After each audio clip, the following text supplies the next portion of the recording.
Ann Kear was only 7 when her brother Karl drowned, and she's always wanted to know more about what he was like. So for decades, she's been searching for the one person who she thinks might be able to help her. There's a mystery visitor who's been leaving things on his grave for up to 70 years.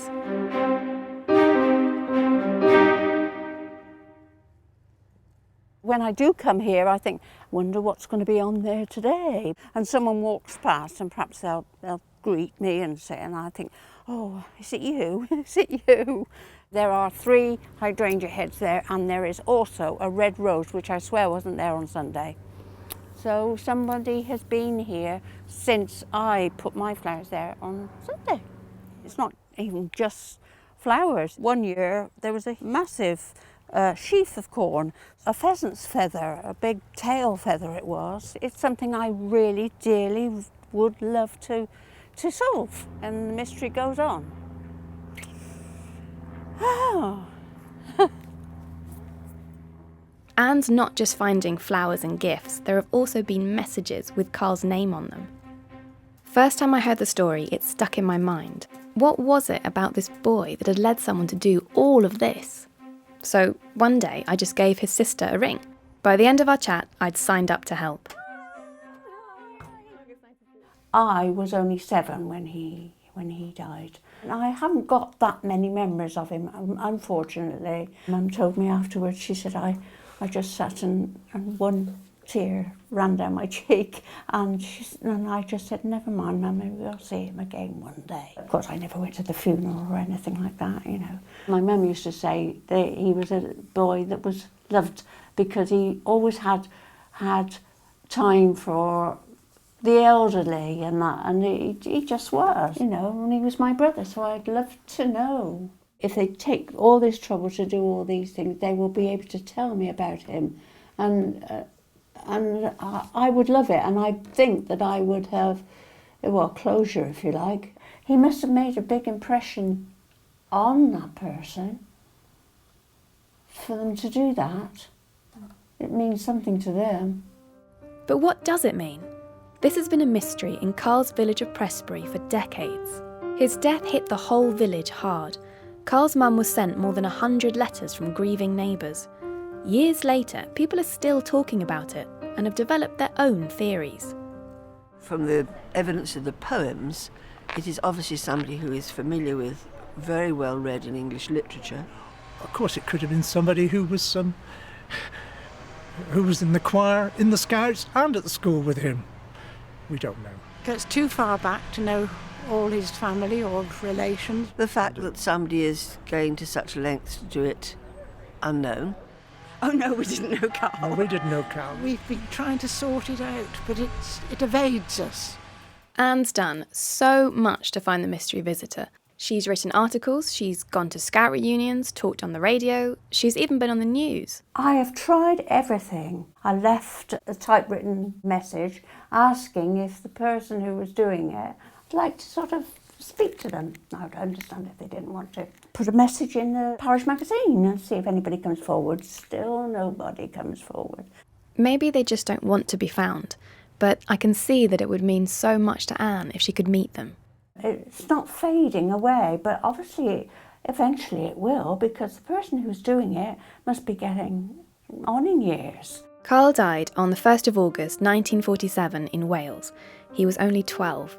It was a Friday afternoon. He'd been out camping with the scout troop at Oxwich Bay. The scout leader went off to buy food, and some of the boys snuck into the sea. One boy never came out. They found Karl face down in the shallows. The verdict was death caused by accidental drowning.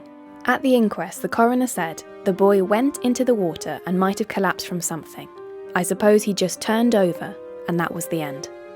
Karl died 70 years ago, so any of his friends will be in their 80s now. If Anne stands a chance of unravelling what's going on, she's got no time to waste. Step 1. Who was with Karl on the day he drowned? I'm taking Anne to the centre of our investigations, the Gloucestershire Archives. Exciting. Yeah. There are photos here that Anne has never seen, including what might be the last photo of Karl ever taken. How do you feel looking at all these? Okay. It looks like they were having a jolly time. We write down every name we can find, and then we see it. There's an address. What would be brilliant is if we could talk to Eric White. Yes, I know. And ask him if he remembers who this boy is. Yes. We might as well. Got nothing to lose. Eric White did take those photos, but he was cooking back at camp when Karl drowned. Another scout, George Lee, was actually on the beach. He remembers watching people trying to save Karl. Lots of other people got back to me, but none of them know where Karl is buried or who might be visiting his grave. It's time to look again at the evidence. I've already drawn a blank with the flowers. Same with the gifts. None of the experts can agree on their exact meanings. The messages aren't especially helpful either. The only thing I learn is that similar handwriting could have been taught at Karl's school. But I'm still hoping that the poems hold a clue. So I've come to talk to someone in Durham who specialises in poetry about death and mourning. These are the ones that we know that Anne has found and collected. The lost ship is mourning the loss of sailors, a whole group of sailors. All merciful the day the doom were thine. Thou didst surround him on the seething sea. This person clearly knows that Karl drowned. I think that's clear. We also have some lines by A.E. Housman, and these lines were titled To an Athlete Dying Young. It has to do with the transience of youth, the loss of potential. Whoever's leaving the poems is also changing words and missing out lines, making them personal to Karl. Professor Reagan has also spotted something else that's important, about one of the poets. I was reading about the life of Robert Stephen Hawker, this Victorian poet who'd written this famous poem about shipwreck. Studied at Cambridge, but before he went there, he'd been to school, I discovered, Cheltenham Grammar School. No way. Mm-hmm. Cheltenham Grammar School is the same school that Karl went to. I think we need to find out more about Karl's school days. A lot of it seems to be implying that this was a person who might have known him in real life and might have been the same age as him and gone to the same school, had that same upbringing, and has, for some reason, never forgotten it. I can't wait to tell Anne what I found. Maybe we've been looking in the wrong place all along. Robert Hawker went to Cheltenham Grammar School. Which is obviously the same school that Karl went to. Yeah. So he would have been an old boy, you know, like someone that you might have heard of if you went to that school. Oh, gosh. So, those are the clues that we have. Oh, gosh, they're good clues. They are, aren't they? I've got some details of schoolboys. Have you tried to contact people from that list already? No, I haven't. I might be able to help you with that. Yes, really is getting more exciting now. Well, I'm glad you found something about the poems anyway. Oh, thanks ever so much. I mean, I would never have got anything like that. Maybe it's not someone who was there, maybe it's someone who... It's leading away from the Scouts, really, isn't it? Exactly. I've contacted Karl's classmates, but many have already died. The ones I do manage to speak to can't remember him. But word is beginning to spread. Soon I've got half of Prestbury on the phone calling me about the mystery. I arrange a meeting with the churchwarden Linda, who invites some friends. Everybody seems keen to help. I've been in Prestbury all my life. Yes. And it was a great tragedy when this happened, and So all you the were village was really Oh. upset about it, and it was a terrible thing to happen. Yeah. But we've hidden, sort of trying to see anybody coming. Some people have said, oh, well, you could find out, set up a camera. And I thought, no, I didn't like that idea at all. If we And had I cameras said, in the I churchyard, don't. you'd have to go to the diocese for permission. I honestly can't remember anything when Mum and Dad were still alive, anything being left. Was it somebody who was actually either in the water or on the beach when it happened? I would hate to think that all their life they've thought that they couldn't save him if they were there. One time there was a tail feather, big, that was quite strange. Do you see that on other Sometimes graves? people leave holly wreaths, at the moment we're going through rather a spate of little ornaments. Which are Perhaps it's something interesting. Anne has a new theory that she wants to put to the group. She found something while looking through a box of Karl's schoolwork. Does anyone here know Dennis Parker? Yes, he Well, comes to he church. was a close friend of Karl's. Oh, really? Yes. I wondered about him because he's the only name that features in any... My mother kept everything, obviously, of Karl's. He mentions Parker. They were at school together and went on to grammar school as well together. I mean, they're quite close, isn't it? Yes, they are very quiet people.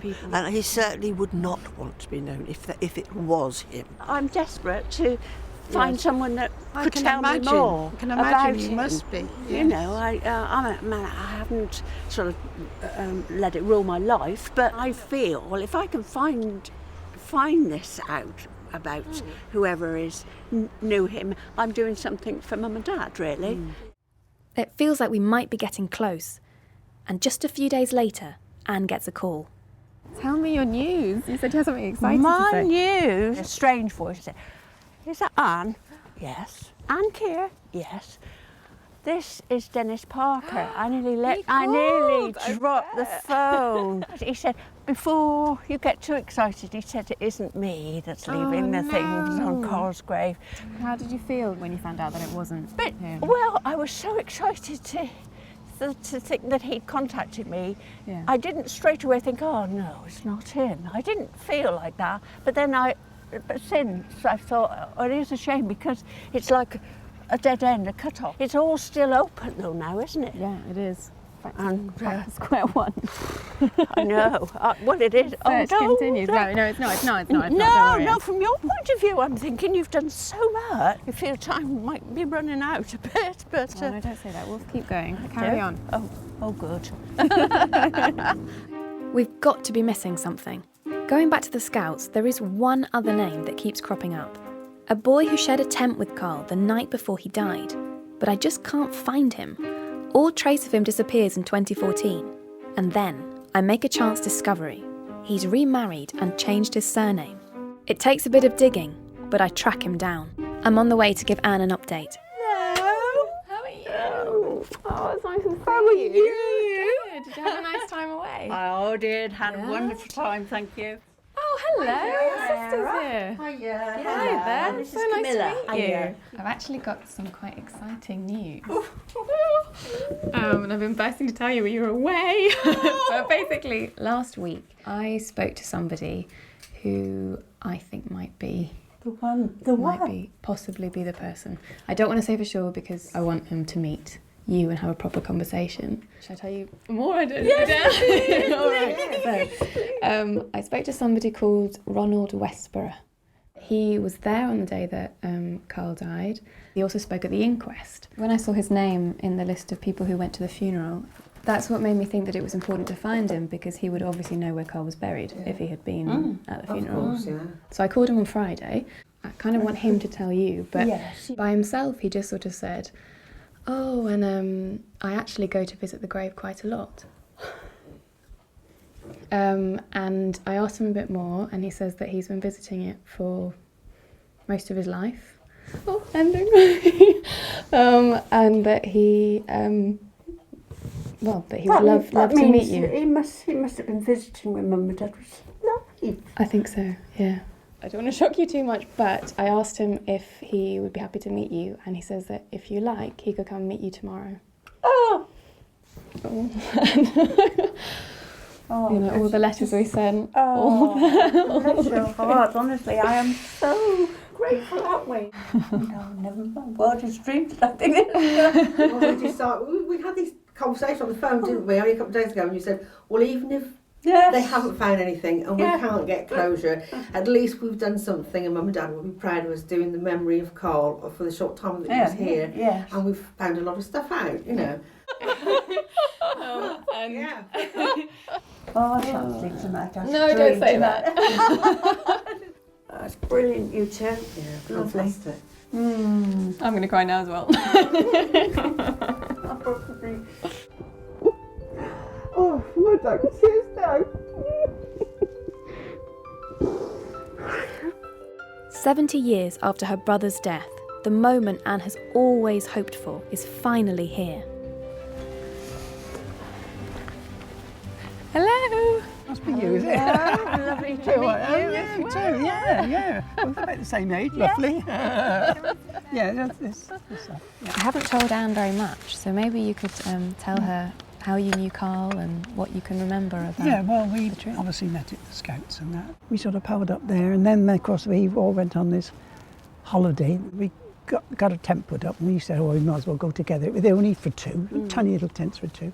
Put our bathing costumes on and walked up and looked down and across. There was about, I don't know, maybe about 24 boys, I suppose. And I lost sight of him after a bit because there were so many of us rushing around. They were throwing balls about and things like that.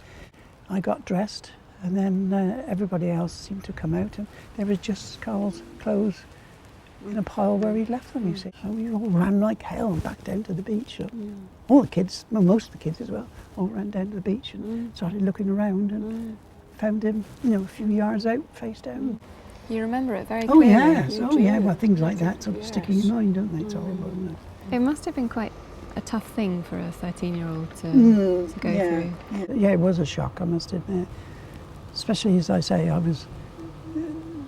think there was just two of us together. We found him and dragged him out, onto the sand. Went to court, and I always remember that there was a policeman there, and he said, "You did very well." And he said, "Do you know when you leave school, you want to go in the police force?" Which I thought later on, at 16, I did. So you became a police officer because of this, really? Yeah. Because of that? Yeah. Because yeah. that Well, he said to you. Yeah, he said I was you 13, be... so at 16 I joined, as I say, police cadet. It was lovely. I really enjoyed it. It was very nice. I was so surprised, as I say, the first time I went in there. It was just a thought, well, maybe they've buried him in there, I don't really know. And then found it, and I thought I was so pleased that I found it. That was such a long time ago. Do you remember on the phone you told me that sometimes you also just go in and put your hand on the headstone? Do you still do that? Oh yeah. Yeah, I just spoke to him. He just said, "Oh, Karl, how you doing? I'll come up and see you sometime." As you do. Yeah. So was Karl your closest friend in the Scouts? Yes. Yeah. If you said who else was at the Scout group, I couldn't tell you, because I can always remember we were kicking a football around and it used to go up and hit the wall, and sometimes it left a mark on the wall, so we got told off for that.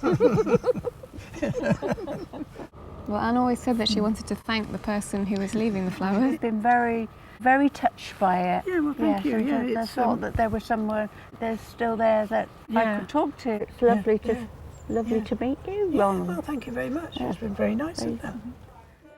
There is one part of the mystery that remains unsolved: the poems. Ron has cared for his friend's grave for decades, but he's only ever left flowers. The more I learn about Karl, the less it surprises me that there could have been other mystery visitors over the years. The same day I found Ron, someone else phoned me to say that their dad had become a doctor because of Karl. Anne and Ron both thought that they were the only ones left who could remember him. Ron had no idea that Anne was looking for him. He didn't even know that Karl had a sister. Now they each have someone else to share their memories with. I'm feeling quite elated, really. What do you think Karl would be thinking now if he could see the two? He'd probably be laughing. Probably be really chuffed. Oh, buzz off, he'd say, buzz off. Leave me alone. It's been really, really lovely. Quite a journey, really. Quite a journey. I would never have done it on my own. Mum and Dad, I just would like to think that they know what's happened and that he's still being looked after. Was it meant to be? Was he meant to? I don't know. Perhaps he was too good. I don't know. I wish I'd had a bit more time with him, but there you go. Not to be. He touched so many people. He's not even here now, but he's still touching people.